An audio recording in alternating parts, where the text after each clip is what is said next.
cooperation training courses from across the Pacific Island countries. These included senior government officials, leading professionals, and community leaders who have received training in India under ITAC. Since the last FIPIC summit in 2015, India has trained close to 1,000 officials from all countries in this region. India has also sent experts on long-term deputation to agencies in these countries to assist them across various areas of economic activity. Prime Minister will be in Sydney till Wednesday evening.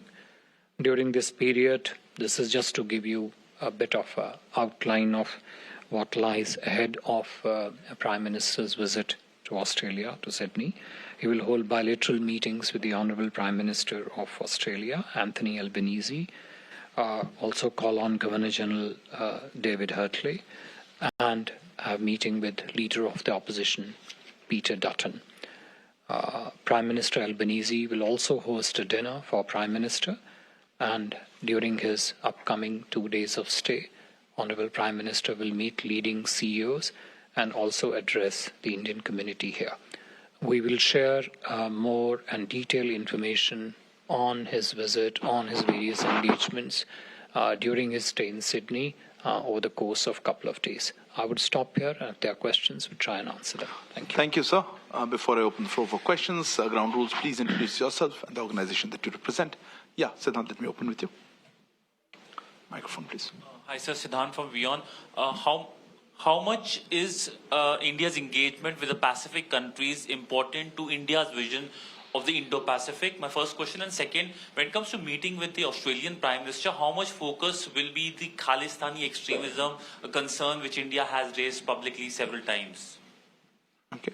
Yeah, Manish. Microphone. Manish Chand, India Rights Network. So this FIPIC summit took place after a hiatus of 8 years.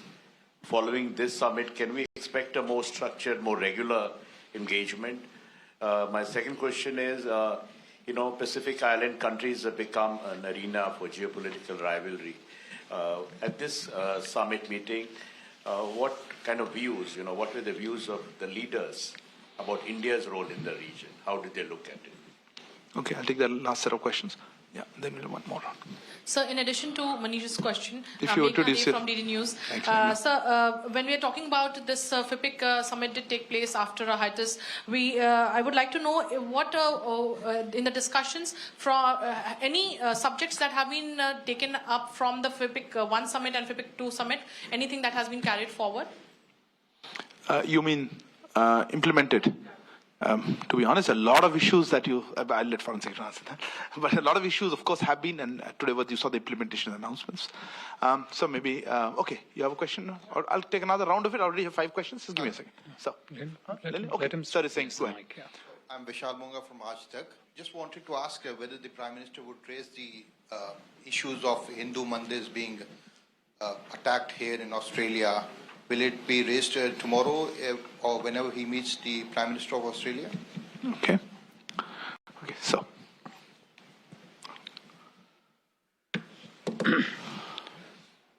Thank you very much.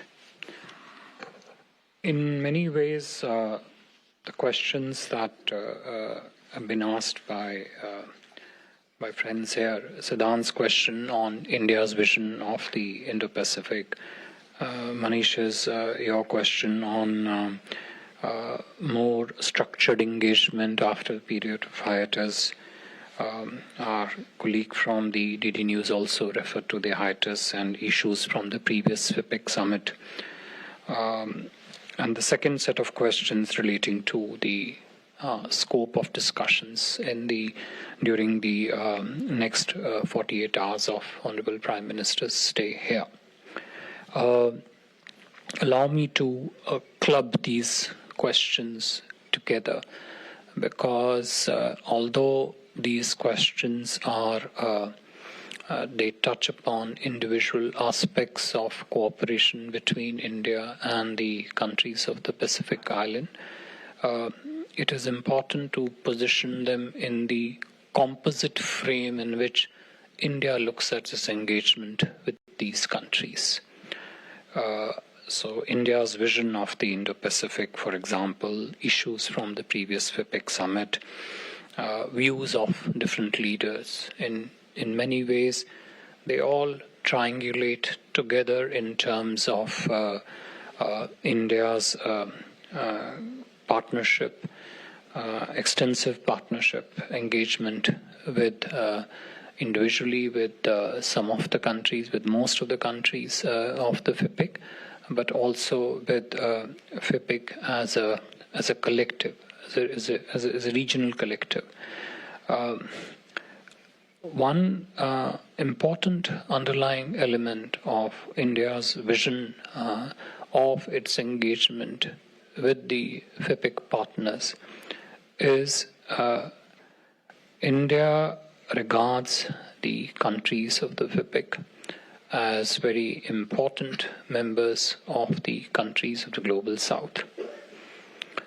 Those countries of the Global South which, because of the geographical location that they are in, have certain priorities which are relating to their own developmental objectives, have certain concerns which emanate out of problems of climate change, out of issues of the sea level rise, marine pollution, which was significantly mentioned, overall capacity building activity in their societies and in their system, so that the developmental goals which they have set for their populations are met. And all this is done in a manner which doesn't cause increasing indebtedness of the society. Four, it is done preferably with a country which is reliable, which has a reputation of being very reliable, which they know would stay on for a long term. This would be the, I would say, overarching principles in which the composite frame of India's engagement, Prime Minister Modi's vision of India's engagement with FIPIC got structured ever since the first summit, which was organized in 2014, and thereafter the second one later, and this being the third one. If you also look at the set of concerns and priorities which the FIPIC countries have, you would also find in many of these areas there are commonalities, and I would even go a step further and say there are complementarities. Complementarities sometimes of capacity and needs, commonality also of the same challenges which India, since India has multiple agroclimatic zones, also faces similar challenges. So whether these are issues of climate change, health security, capacity development, and economic development. So when today the leaders of the FIPIC countries spoke at the third FIPIC summit, everybody was unanimous in regarding India as a reliable partner,